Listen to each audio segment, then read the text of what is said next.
Telugu PMC ప్రేక్షకులకు స్వాగతం. Hi friends, మీరు గనక ఇప్పుడే మా ఛానల్కు వచ్చినట్లయితే మా ఛానల్ని సబ్స్క్రైబ్ చేసుకోండి. సబ్స్క్రైబ్ చేయడంతో పాటు పక్కనే ఉన్న బెల్ ఐకాన్ని క్లిక్ చేయండి. మా టీవీలో ప్రసారం అవుతున్న సీరియల్ సత్యభామ. ఈ సీరియల్లో ఎన్నెన్నో జన్మల బంధం సీరియల్లో హీరో హీరోయిన్లుగా నటించిన నిరంజన్, డెబ్జానీ మెదక్ సత్యభామ సీరియల్లో సత్య, క్రిష్ పాత్రలో కలిసి నటిస్తున్నారు.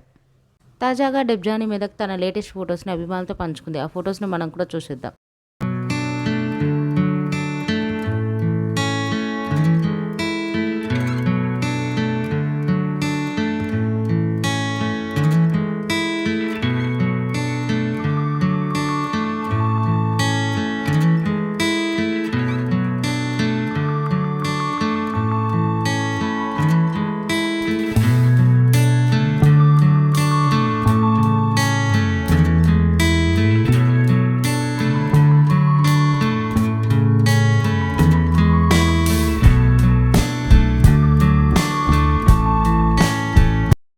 ఈ వీడియో మీకు నచ్చినట్లయితే లైక్ చేసి మరిన్ని టాలీవుడ్ లేటెస్ట్ అప్డేట్స్ మిస్ అవ్వకుండా చూడాలంటే తెలుగు పిఎంసి ఛానల్ను సబ్స్క్రైబ్ చేసుకొని పక్కనే ఉన్న బెల్ ఐకాన్ని క్లిక్ చేయండి.